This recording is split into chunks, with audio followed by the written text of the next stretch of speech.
guess everybody's waiting in front for us. Mm-hmm. Maybe. Hey, Duder? Yeah? Yeah, we're not at the right station, dude. Sorry, what? Yeah. Oh, shit.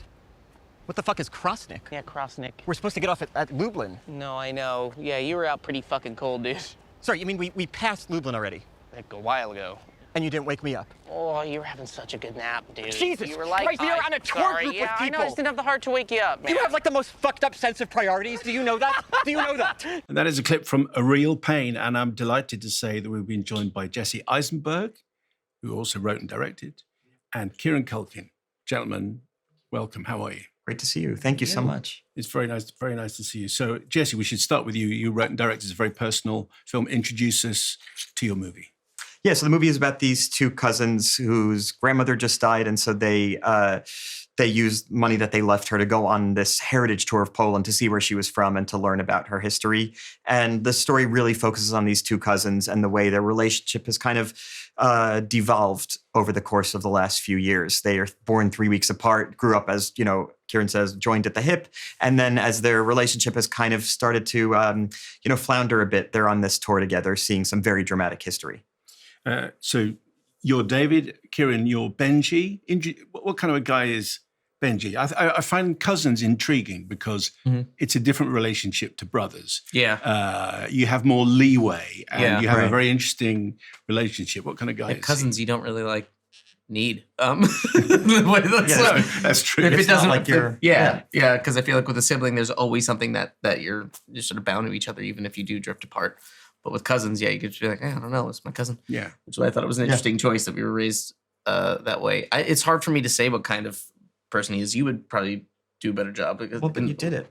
I did it, but like I didn't want to analyze it in real time. When you read the script, what was it when you read the script that made you think, yes, I can do this? So in that moment, no idea. And I didn't want to overanalyze it or think about it. The fact that I could connect to it right away and understand it, it would have been worse for me to try to break down who this guy was, why he is that way, and it just wouldn't work. Because the kind of guy he is, I try to with some characters. With this one, definitely worked. I try to only know as much about the person as they know about themselves, and as much as he's very in touch with his feelings, I think he's also completely. I don't think he has a lot of self-awareness. Does that sound right? Like a blind spot, definitely. Yeah. Yeah, but he's really connected with himself and really interested in people and can connect with them quickly.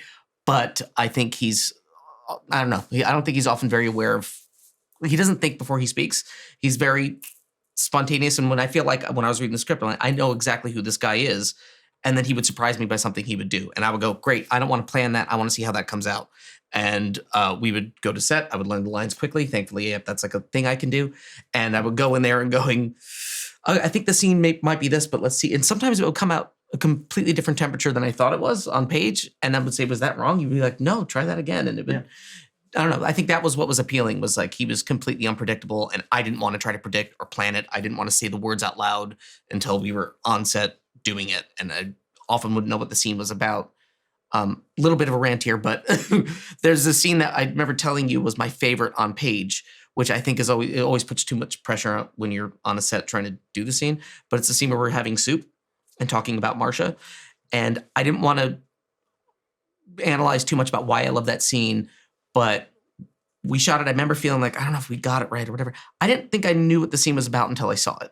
And what's happening in that is we're trying to make this connection. And I think Benji is kind of using the excuse of like grandma dying to try to make a connection with you. That trip can be anywhere.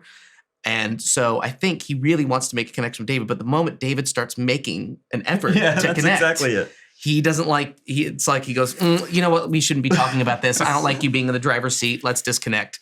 And just reverses like in that moment. That's exactly it. And I didn't know it until I watched it. I was like, oh, that's what that scene is. That's really good. Which is very interesting. But how do you direct someone who has a spontaneous reaction and doesn't want to plan or rehearse? Panic. You panic and panic and panic until they do it and they're great. And then you say, let me stay away from this person because he was so great. He was so great. I mean, there was like a few times where I thought it could go a different way, and we tried that too, but I don't know what we ended up using in the movie even. Like, he was so great.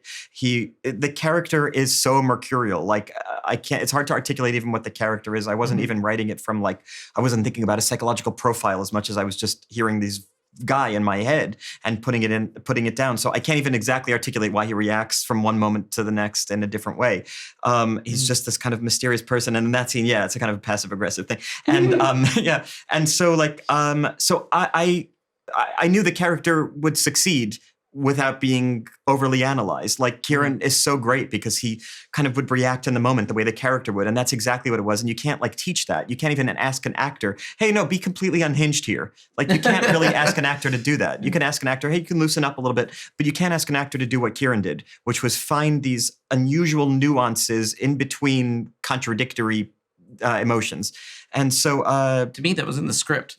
Like, I just saw that. I was like, I don't want to think about it. But it's a good question. It's because just hard like, to find that balance. You know, it's a good question because you're also such a planner. Like, and I'm not. Yeah, And exactly. You went in there to be like, this scene is this, that. And I was like, I don't want to talk about it. But it's also a bunch of other things. Like, it's passive aggressive, but it's like what you just described in that scene. It's like, it's passive aggressive, like mostly, but there's another thing happening too, which is like showing me how connected you are to the group. You know what I mean? Yeah. And so it's like a few And different you're things. an outsider too. Yeah, there's a lot exactly. going on in there.